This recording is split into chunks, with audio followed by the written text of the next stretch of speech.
안녕하십니까. 한국디카시 연구소 대표 이상욱입니다. 이번 강좌는 파트 6으로 디카시의 서정적 비전 첫 번째 시간입니다. 서정시의 시적 세계관을 더욱 강화시키는 측면에서 디카시를 한번 살펴보도록 하겠습니다. 디카시가 지향하는 자연이나 사물에서 시적 형상을 스마트폰 내장 디카로 찍고 써서 영상과 문자를 한 덩어리로 해서 SNS를 통해서 실시간 쌍방향 소통한다는 것은 서정시의 근원적 시정신으로의 핵이라고도 말할 수 있습니다. 태초의 서정시는 단순한 흥얼거림에서 시작했다고도 볼 수 있습니다. 어떤 대상과의 만남에서의 어떤 단순한 정서적 표출이었던 것이 오늘의 서정시는 복잡다단한 현대사회를 반영하다 보니까 시의 구조나 형식 측면이 더욱 복잡해지고, 그러면서 오늘의 시는 상당히 난해하고 산문화되고 그렇게 함으로써 독자와의 소통까지도 상당히 어려워지는 어떤 그런 실정입니다. 원래 서정시는 순간의 예술이기 때문에 짧은 행식일 수밖에 없었습니다.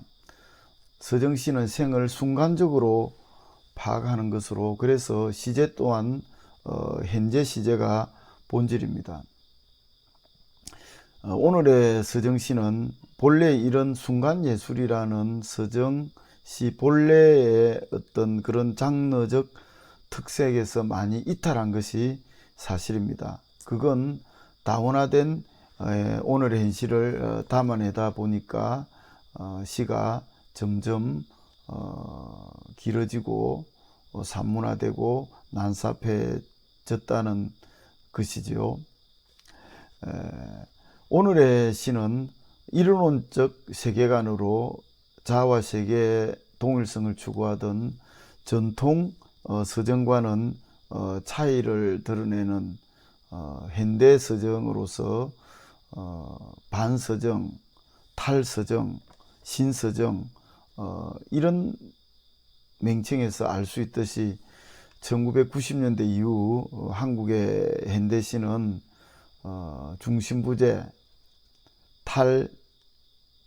탈중심주의 같은 이런 어떤 극획한 세계 단절의 인식관계 현대서정은 전통서정과는 달리 세계와 자아가 오히려 마찰을 드러내는데 초점을 맞추고 있다 하겠습니다. 김준호는 그의 저서 시론에서 서정시의 장르적 특성으로서 서사나 극과 구분되는 시정시는 자아와 세계의 동일성으로서 즉 자아와 세계의 일체감을 말한 바 있습니다. 또한 김준호는 두이의 견해를 참고로 해서 자아와 세계가 각기 특수한 성격을 상실하고 하나의 새로운 동일성의 차원에서 성화되었을 때 미적 체험이 된다고 했고요. 또 바슐라르의 말을 빌려서 몽상하는 사람이 말할 때 누가 말하는 것인가, 세계가 말하는 것인가, 그가 말하는 것인가 라고 할 정도의 자아와 세계의 어떤 그런 구분이 없는 동일성이야말로 서정시의 시정신이고 세계관이라고 그렇게 말을 했습니다. 김준호는 자아와 세계의 거리 결핍이 서정시의 본질이라고 본 것입니다. 그러면서도 김준호는 사실 많은 현대 시들에서 자아와 세계의 동일성은 좀처럼 찾아보기 힘들다면서 오히려 세계와 자아의 갈등이 지배적이라는 것이죠. 그런 측면에서 서정시의 이론의 불충분함을 지적하기도 했습니다. 서정시의 세계관은 현대 서정시에서는 그대로 적용하기 힘들다는 그런 의미이기도 한데요. 그것은 전통적 세계관이 붕괴되고 탈중심적인 새로운 세계관으로 이행되었다는 그런 어떤 현대적 상황과 관계가 있는 것입니다. 그럼에도 불구하고 오늘의 현대시에서도 독자들의 사랑을 받는 그런 시들은 자아와 세계의 동일성을 드러내는 서정적 비전을 보여주는 그런 작품들이라는 것이 또한 시사하는 바가 큽니다. 서정시가 처음 발생했을 때의 세계관과 오늘의 세계관이 일치할 수는 없는 것임에도 불구하고 즉 시적 세계관이 아무리 바뀌었을지라도 근원에 대한 동경과 그리움은 여전히 근원적으로 존재하는 것입니다.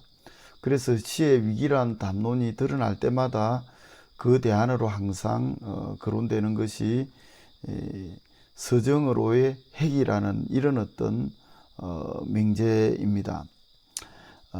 그런 측면에서 서정시의 어떤 비전이라는 것이 자아와 세계의 동일성이라고 할 때 이것은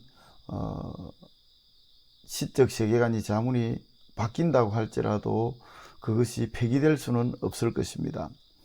디카시는 서정시의 시적 세계관에 아주 충실합니다. 디카시가 표면적으로는 다 그렇지 않겠지만 근원적으로는 자아와 세계가 구분이 안 될 정도의 그 동일성을 대부분 드러내고 있다는 것입니다. 대상이 시인이 되고 시인이 대상이 되는 이런 무라일체의 경지인 표현론에선 디카시만이 그런 것은 아니고요. 자아와 세계가 동일성을 획득하는 것이 디카시에 있어서는 존재론이든 모방론이든 효용론이든 결국 표현 방식이 다를 뿐이지 자아와 세계관의 어떤 동일성을 추구하는 그런 서정적 비전을 문자시보다 훨씬 충실하게 따르고 있는 것이 디카시라고 그렇게 이야기할 수 있겠습니다. 디카시의 서정적 비전을 잘 드러내는 즉 자아와 세계의 동일성을 완벽하게 드러내고 있는 유광희 시인의 디카시 4월의 탱자가시 부제로 손바닥 시를 한번 같이 읽고 감상해 보도록 하겠습니다. 아주 짧은 디카시입니다. 가슴에 부벼도 찌를 줄 몰라 어릴 땐 누구나. 탱자가시가 본래부터 앙칼진 그런 존재가 아니었음을 잘 보여주고 있습니다. 순한 어떤 그런 4월의 탱자가시는 이렇게 가슴에 부벼도 연한 싹처럼 찌를 줄을 모른다고 기술하고 있는데요. 이건 시인 자신을 투영한 것이겠죠. 시인도 어렸을 때는 그랬을 것입니다. 그런데 세파를 거치면서 6월, 7월 이렇게 탱자가시가 점점 날카로워지듯이 시인도 자신을 방어하기 위해서 점점 거칠어지고 강성으로 바뀐 그런 자아를 확인하면서 4월의 탱자가시를 보면서 본래의 어떤 자아를 한번 생각해 보는 그런 디카시입니다. 그래서 이 4월의 탱자가시라는 이 디카시에서는 탱자가시라는 세계와 자아가 일치가 되고 있죠. 그래서 이건 시인과 탱자가시만의 문제가 아니라 이건 보편적 진실로 드러납니다. 그래서 바로 존재가 투영됐다고 해도 과언이 아닙니다. 그래서 존재와 자아와 세계 사이에는 거리가 없습니다. 그러니까 자아와 존재와 세계가 삼위일체의 어떤 동일성을 이룬다고 볼 수 있겠습니다. 자연이나 사물에서 시적 행상을 순간 포착하는 경우에는 겉으로 드러난 그런 행식과는 상관없이 유광희의 디카시처럼 대부분 자아와 세계가 동일성을 아주 선명하게 보여주는 것이 대부분의 디카시입니다. 그래서 이것이 태초의 서정시의 비전과 맞닿아 있다는 것입니다. 그런 측면에서 뒷가시는 현대시가 잃어버린 태초의 서정적 비전을 잘 드러내고 있다는 측면에서 뒷가시는 서정시의 본래의 시정신으로 회귀하고 있다, 그렇게 볼 수 있겠습니다. 다음 시간에는 서정적 비전 두 번째 시간으로 극순간 양식의 뒷가시를 한번 살펴보도록 하겠습니다. 계속 많은 성원을 부탁드립니다. 감사합니다.